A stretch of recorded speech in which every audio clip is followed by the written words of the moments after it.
சென்னையில் ஏற்பாடு செய்யப்பட்டுள்ள திமுகவின் முப்பெரும் விழாவில் 75,000 நபர்கள் அமரும் வகையில் அரங்கம் அமைக்கப்பட்டுள்ளதாக பொதுப்பணித்துறை அமைச்சர் ஏவா வேலு தெரிவித்துள்ளார்.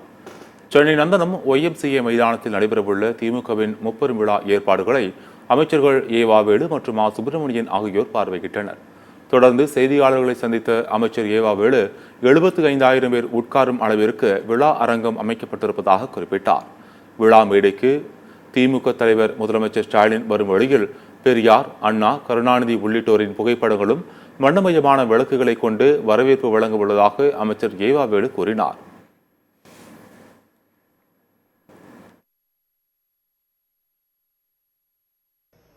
ஏறத்தாழ நான் இங்கே வந்து பார்க்கிற பொழுது இந்த அரங்கம் என்பது ஒரு 75,000 பேர் உட்கார அளவுக்கு இந்த அரங்கம் அமைக்கப்படுகிறது. பந்தல் என்று எடுத்துக்கொண்டோம் என்று சொன்னால் மேடை பகுதி மட்டில் 80 அடி அகலத்தில் இந்த மேடை அமைக்கப்படுகிறது.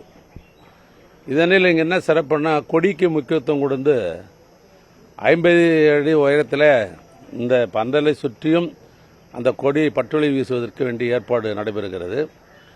முதலமைச்சர் வருகிற பாதையில் கழக கொடிகள், அதே போன்று நம்முடைய இயக்கத்தினுடைய முப்பெரும் தலைவர்கள் தந்தை பெரியார், பேஞ்சர் அண்ணா, என் தலைவர் கலைஞர், அந்த முப்பெரும் தலைவர்கள் வண்ணமயமாக விளக்கு மையங்களிலே அமைக்கின்ற திட்டங்களையும் அவர் ஏற்பாடு செய்திருக்கிறார்கள்.